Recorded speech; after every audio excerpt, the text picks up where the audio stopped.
کہ جناب آپ یہ حصہ دیں اپنے پانی میں سے تاکہ یہ بڑے جو شہر ہیں سندھ کے ان کو پانی مل سکے. بہرحال وہ معاملہ طے نہیں ہو سکا، لیکن یہ آج معاملات حل کرنے کی ضرورت ہے، اور جو CCI ہے اسی لیے بنی ہوتی ہے کہ جہاں پانی کے معاملات ہوں، جہاں عوام کی بنیادی سہولیات کی بات ہو، وہ معاملات طے ہو سکے. بجلی کی بات ہے، سندھ میں جتنی بجلی نواز شریف کے دور میں لگی ہے وہ پاکستان کی تاریخ میں نہیں لگی تھی. جتنی بجلی ان 5 سالوں میں 2013 سے 18 تک لگی ہے وہ اس سے پہلے کے جو 70 سال تھے اس کے اندر نہیں لگی تھی. میں گننا شروع کر دوں تو 3 کوئلے کے پلانٹ ہیں، اس میں سے ایک سندھ سے باہر ہے، ایک پورٹ قاسم میں لگا ہے، ایک ہب میں لگا ہے. یہ تقریباً 2600-2700 میگا واٹ کے پلانٹ ہیں. اسی طرح تھر کی جو پروجیکٹ ہیں پہلی دفعہ مکمل ہوئے، تھر کول استعمال ہوا، یہ تعطل کے شکار تھے. میں بالکل سندھ حکومت کی جو اس میں کنٹریبیوشن ہے اس کا اعتراف کرتا ہوں، لیکن یہ سارے معاملات تعطل کے شکار تھے. وہاں سے اگر بجلی کا لگ بھی جاتے باہر اعتراف کرنے کی گنجائش نہیں، لیکن یہ سارے معاملات تعطل کے شکار تھے. نواز شریف صاحب خود بجلی کا لگ بھی جاتے خود باہر اعتراف کرنے کی گنجائش نہیں، لیکن یہ سارے معاملات تعطل کے شکار تھے. نواز شریف صاحب خود بجلی کا لگ بھی جاتے خود صوبے ہیں جو جہاں پر سندھ کا تھر کا جو کوئلہ ہے وہ استعمال ہو رہا ہے. اسی طرح جو کراچی کے بجلی کے مسائل تھے، نیوکلیئر پاور پلانٹ لگے.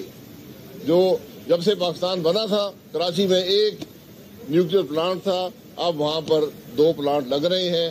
اور ایشیا، میں سمجھتا ہوں ایشیا یہ کم از کم اس خطے کی پہلی ہائی وولٹیج DC لائن مکمل ہوئی، جو کہ خود ایک ٹیکنیکل مہارت کا کارنامہ ہوتا ہے. یہ سب چیزیں اس عرصے میں مکمل ہوئی.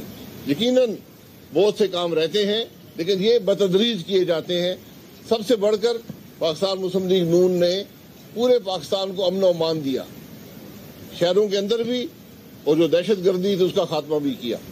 تو یہ وہ چیزیں ہوتی ہیں جس سے ملک ترقی کرتے ہیں.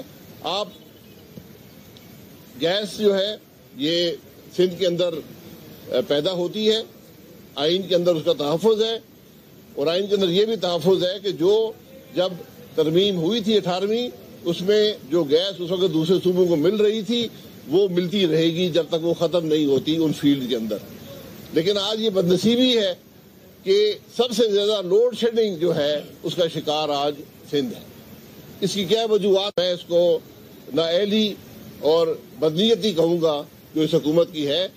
گیس کے معاملات کو آج جو موجودہ حالات ہیں ان کے مطابق حل کرنے کی ضرورت ہے، اور میں یہ سمجھتا ہوں کہ آج ضرورت اس بات کی ہے کہ جو گیس کا نظام ہے یہ صوبوں کے حوالے کیا جائے.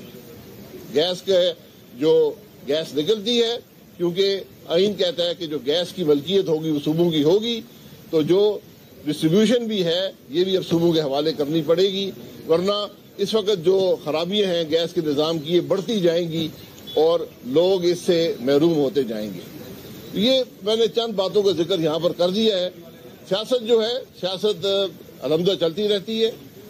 سیاست میں فیصلہ لوگوں کا ہونا چاہیے. ہم ہمیشہ یہ کہتے ہیں کہ جہاں پر ووٹ کو عزت نہیں ہوگی، عوام کی رائے کا احترام نہیں ہوگا، وہ ملک نہیں چل سکتا. اور آج ضرورت پاکستان کی یہ ہے، جو پاکستان کے موجودہ مسائل ہیں جو بے پناہ ہیں، معیشت تباہ ہو چکی ہے، ملک کے اندر تفریق ہے، بین الاقوامی دنیا سے ہمارے تعلقات آپ دیکھ لیں، آپ کوئی کسی پیمانے پر ملک کو آج دیکھ لیں، ملک زوال کا شکار ہے. اس کا صرف ایک حل ہے اور وہ عوام کے پاس واپس جانے میں ہے، اور ایک فوری اور شفاف الیکشن میں ہے. یہاں پر اب جب بھی الیکشن کی بات آتی ہے ایک نیا شوشہ کھڑا کر دیا جاتا ہے جو صدارتی نظام ہے. یہ صدارتی نظام نہ پاکستان میں پہلے چلا ہے نہ آج چلا ہے. صوبوں کا تحفظ، پاکستان کا استحکام صرف اور صرف پارلیمانی جمہوریت میں ہے. لیکن وہ پارلیمانی جمہوریت جس کے اندر بیرونی مداخلت نہ ہو، جس کے اندر غیر آئینی مداخلت نہ ہو. ایک دفعہ پاکستان کو شفاف الیکشن دیں، آپ دیکھیں گے کہ ملک کس طرح پارلیمانی جمہوریت میں ترقی کرتا ہے. کیونکہ آج جو نمائندے اسمبلی میں بیٹھے ہیں وہ عوام کے حقیقی نمائندے نہیں ہیں. وہ بند کمروں میں جو فیصلے کیے گئے، کس نے الیکٹ ہونا ہے، کس نے نہیں ہونا، کس کی حکومت بننی ہے، یہ اگر ہم غیر آئینی مداخلت کرتے رہیں گے تو ملک آگے نہیں بڑھ پائے گا۔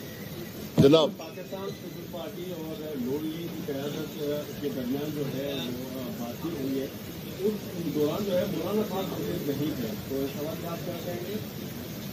دیکھیں، یہ سیاست میں ہمیشہ بات چیت رہتی ہے، اور جب اپوزیشن میں جماعتیں ہوں ہمیشہ ایک دوسرے سے بات چیت کرتی ہیں، یہ کوئی نئی انوکھی بات نہیں ہے۔ ہماری پیپلز پارٹی سے بات چیت رہتی ہے اور اپوزیشن میں ہم اکٹھے ہیں، اپوزیشن کے مقاصد کے لیے اکٹھے ہیں، پاکستان کی ترقی کے لیے اکٹھے ہیں۔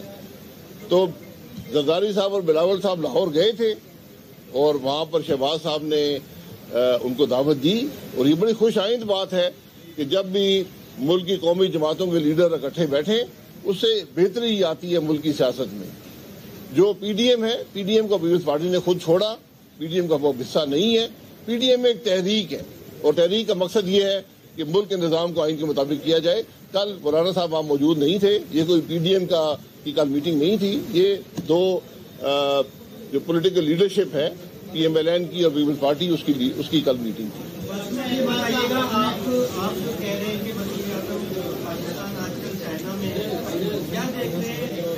حکومت کے دور میں چائنا کی گرمجوشی آج کی گرمجوشی ملتی ہے، اور آپ کیا سمجھتے ہیں کہ جو سیپیک کے معاملات ہیں وہ کس حد تک پیچھے گئے ہیں گورنمنٹ کے طرف؟ مجھے کہنے کی ضرورت نہیں، آپ خود اندازہ لگا لیں سی پیک میں کیا ہوا ہے۔ ہمارے دور میں 2 سال گزرنے کے بعد سی پیک کا معاہدہ سائن ہوا، اس پر پروجیکٹ کی پلاننگ کی گئی، جو کہ بڑا ایک ٹائم لگتا ہے۔ پروجیکٹ شروع کیے گئے اور اسی دور کے اندر پروجیکٹ مکمل بھی کیے گئے۔ جس طرح آپ کا پورٹ قاسم کا 1300 میگا واٹ کا جو آج پاکستان کی سب سے سستی بجلی بناتا ہے، یہ پروجیکٹ شروع ہوا، یہ موٹر بھی شروع ہوئے، ملک کے اندر دیگر منصوبے گوادر پر جو کام ہوا وہ آپ کے سامنے ہے۔ پہلی دفعہ گوادر پورٹ آپریشنل ہوئی، وہاں پر انڈسٹریل زون بنے۔ یہ سارے معاملات اس 3 سال کے عرصے جو دھرنے کے بعد تھا اس کے اندر ہوئے۔ اس کے بعد آج 3.5 سال ہو گئے، کوئی منصوبہ اس وقت کا مکمل نہیں ہو سکا۔ جو چل رہے تھے ان کی فنڈنگ نہیں ہوئی، کوئی جو منصوبے جو اپروو تھے وہ کینسل کیے گئے، اور کوئی نیا منصوبہ شروعات 3 مختلف جگہ پر بنا رہی ہے۔ پہلے اس سوچ کو درست کریں کہ ملک میں بلدیاتی نظام ہونا کیا چاہیے، کیونکہ اسی سے بات آگے بڑھے گی۔ اس وقت یہ سارا معاملہ سیاسی 3 مختلف جگہ پر بنا رہی ہے۔ پہلے اس سوچ کو درست کریں کہ ملک میں بلدیاتی نظام ہونا کیا چاہیے، کیونکہ اسی سے بات آگے بڑھے گی۔ اس وقت یہ سارا معاملہ سیاسی جو ایک سبقت حاصل کرنے کا ذریعہ بنانے کی کوشش کی جا رہی ہے۔ ایک منٹ پیپلز پارٹی وفاقی حکومت کے خلاف احتجاج کرنے میں اتنی محتاط نہیں ہے، اگر پیپلز پارٹی مخلص ہے تو آپ لوگوں کے دھرنے کے اندر شرکت کرنے کو گریز نہیں کرتی؟ یہ سوال تو پیپلز پارٹی سے کریں۔ ہم تو یہی کہتے ہیں کہ آج ساری اپوزیشن جو ہے اس کی یہ ذمہ داری ہے کہ اگر ملک کے حالات خراب ہیں تو مل کر اس خرابی کا مقابلہ کریں، اور پارلیمانی جمہوریت کے اندر رہتے ہوئے، پارلیمانی روایات کے اندر رہتے ہوئے کسی غیر جمہوری یا غیر آئینی عمل میں نہیں، اس میں اپنا حصہ ڈال کر اس حکومت کو گھر بھیجیں اور پاکستان کو ایک فوری اور شفاف الیکشن دیں۔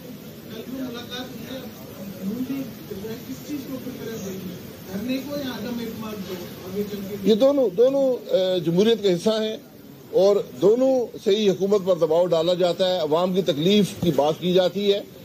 دھرنے یا لانگ مارچ کی اپنی جگہ ہے، جو عدم اعتماد ہے یہ پارلیمانی جمہوریت کا حصہ ہے، اور اسی سے حکومتیں جو ہیں وہ گھر بھیجی جاتی ہیں۔ تو جب وہ موقع آئے گا، جب ممبران پورے ہوں گے، عدم اعتماد کر دیا جائے گا۔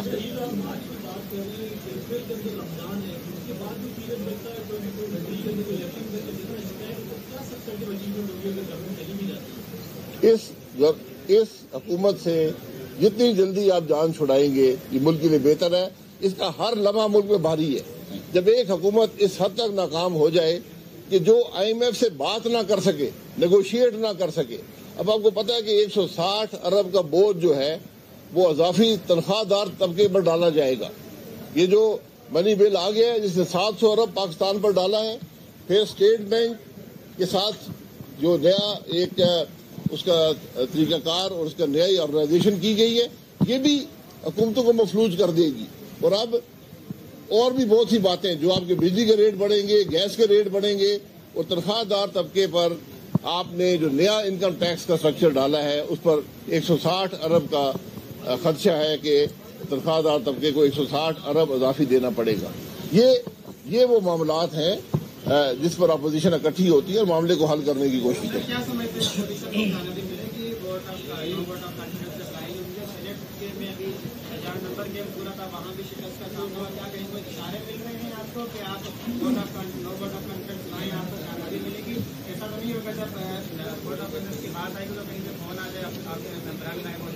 اشاروں پر چلنے والے عوام کے مسائل حل نہیں کرتے.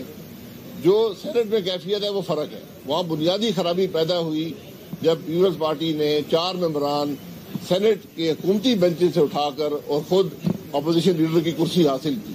وہ لوگ آج کھلم کھلا آپ کے خلاف ووٹ دیتے ہیں. جہاں تک قومی اسمبلی کی بات ہے, میں نے ہمیشہ کہا ہے کہ ہمارا ملک اس وقت آئین کے مطابق نہیں چل رہا.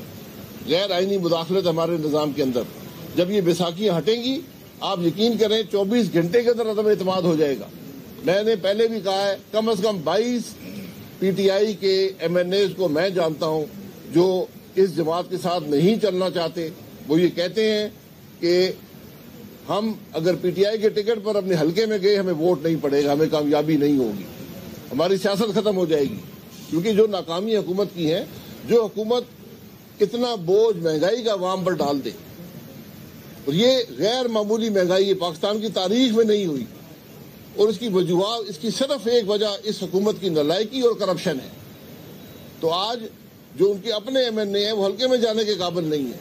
میں آپ کو حقیقت سے کہتا ہوں 24 گھنٹے بھی نہیں لگیں گے, حکومت نہیں رہے گی.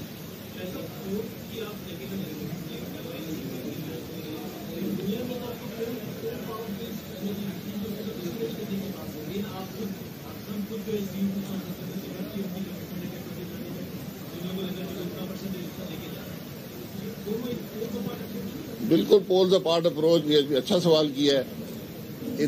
2 باتیں سمجھ لیں. ایک, رینیوبل انرجی اس وقت لگتی ہے جب بیس لوڈ سولوشن ہوتا ہے.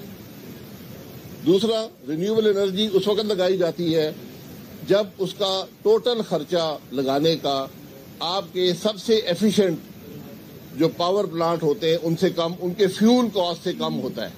یعنی جس دن ہمارے رینیوبل انرجی کا ٹوٹل خرچہ آپ کے بن پورٹ قاسم کے کول پلانٹ کے کول کے خرچے سے کم ہوگا یا تھر کے کول کے خرچے سے کم ہوگا, آپ شوق سے رینیوبل انرجی لگائیں. جہاں تک کول پلانٹ کی بات ہے, آج بھی دبئی کے اندر کول پلانٹ, کول پاور جنریشن کا میرا خیال ہے 2000 میگا واٹ کا پلانٹ لگ رہا ہے. جاپان کے اندر پلانٹ لگ رہے ہیں. آج بھی ہندوستان اور امریکہ کی اکثریتی بجلی کی پروڈکشن جو ہے وہ کول سے ہے, کیونکہ یہ سب سے اکنامک فیول اس وقت کول ہے. کول وہ واحد فیول ہے جس کی قیمت نیچے جا رہی ہے. تو ہم نے ایک بیلنس کریٹ کیا. پاکستان میں 0 کول سے پاور جنریشن تھی, تقریباً 0 تھی. آج آپ کے پاس 4000 میگا واٹ کول پروڈکشن موجود ہے جو پاکستان کو سب سے سستی بجلی دیتی ہے. جب میرٹ آرڈر پہ پلانٹس چلتے ہیں, سب سے 3 پہلے پلانٹ جو ہوتے ہیں وہ سائیوال, پورٹ قاسم اور ہب کے جو سی پیک کے اندر پلانٹ لگے ہیں. یہ تھینک یو. ٹھیک ہے.